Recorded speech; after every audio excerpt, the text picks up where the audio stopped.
Hey everybody, welcome back to the channel. More Blood and Plunder for you here as we would keep working our way through the Native American factions. Today we're taking a look at the Northeastern Woodland Tribes and then getting into some of the other smaller forces here over the next few videos, but specifically the Northeastern Woodlands Tribes. So this one is an interesting list and kind of opposite to some of the first few factions that we've taken a look at. We do get a couple of force special rules, but before we take a look at that, we always have to remember the sort of blanket rules for the Native American factions. So, as always, no ships size 2 or larger. If you're the attacker in the scenario, half of your units rounding down can deploy using the rules for the lay and wait scenario rule. Any ship automatically gains paddles, so any ship you do include, and there's no artillery for you, which again, all is pretty common sense stuff there. But the special rules that we get here are super good, and the way that the unit structure works, as far as the force selection goes, everything's actually pretty heavily loaded into the core units for the force from the 4 native units that are typically available, and then only the 1 support unit to go with it. So it makes it pretty easy. You have plenty of choices for core, no problems filling that out, and then you can just sprinkle in however much you want of that support unit.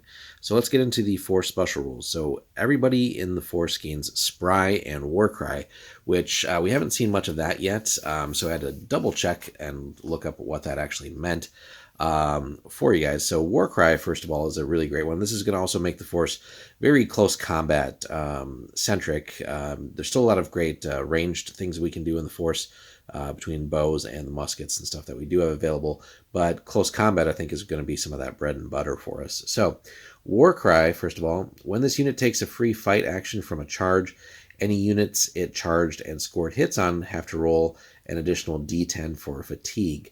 So you're getting just a bonus +1. You just got to get at least that 1 hit, which really shouldn't be that hard unless the dice just absolutely hate you.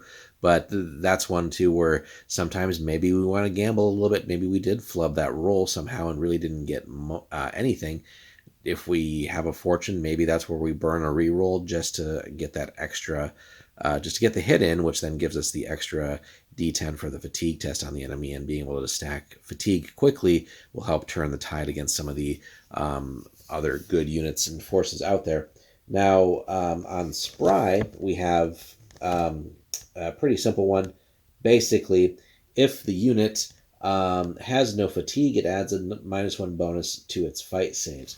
So again, making combat pretty interesting there. Again, if we can get charges off, and just having that extra bonus in close combat makes us a little bit more resilient, which again, if we're being a little bit more survivable than the opponent, but also we're stacking more dice rolls on them to hopefully push them over the edge and just annihilate enemy units, they kind of go hand in hand. So that's cool that we just get two rules all the way across the board, and it's not a question of, hey, this only applies to core or support, just army-wide. So good stuff there.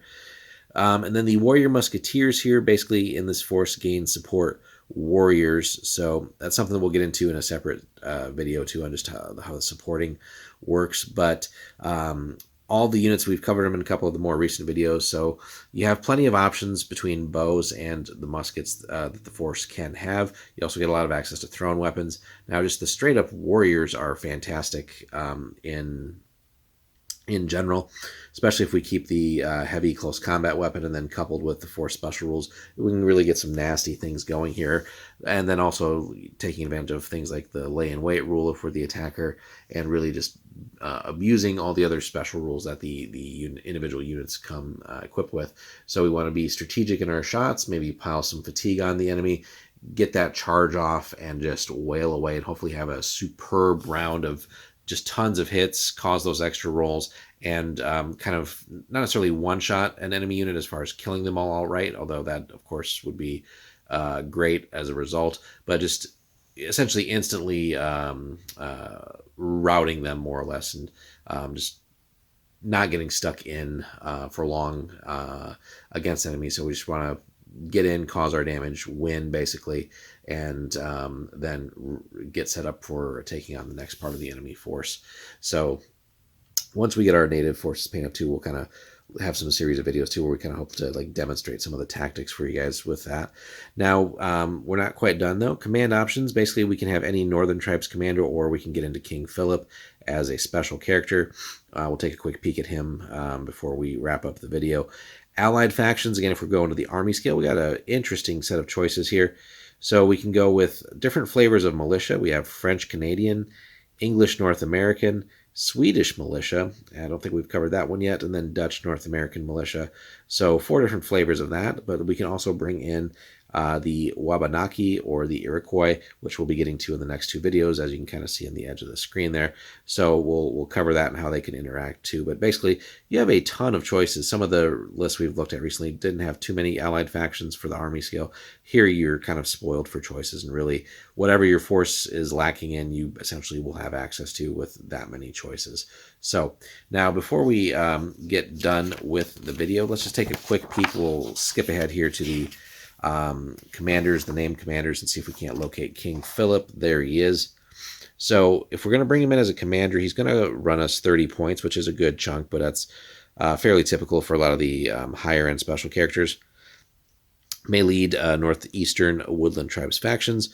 Comes with a firelock musket and standard melee weapon. It's got a 12-inch command range, 3 command points, but also inspiring, which again will be a great benefit just across the force and whatever unit we stick them with. But then, interestingly too, just a little bit of a vendetta against the English, but then also gives you expert ambushers. So again, we can, if we want to spend the points for King Philip and bring that in, just getting those critical ambushes off and just being that much more decisive with either unleashing a bunch of shots or ideally charging in and just absolutely wrecking the opponent, hopefully before they get any chance to retaliate. And that keeps most of our unit intact, and hopefully we'll get into at least a couple of combats before we start taking casualties and making combat a little riskier. So a fun list. Let us know in the comments, guys, if you have tried the Northeastern Woodlands, how that's gone, how you focused on your list, and if you've played the army scale, how you've built in any allied factions, and if you run this just with generic commanders, or if you've brought in King Philip and how that's maybe tweaked your list building. Let us know your successes and your failures. Hit us up in the comments. Thanks so much for watching, and we'll have more Blood and Plunder for you soon.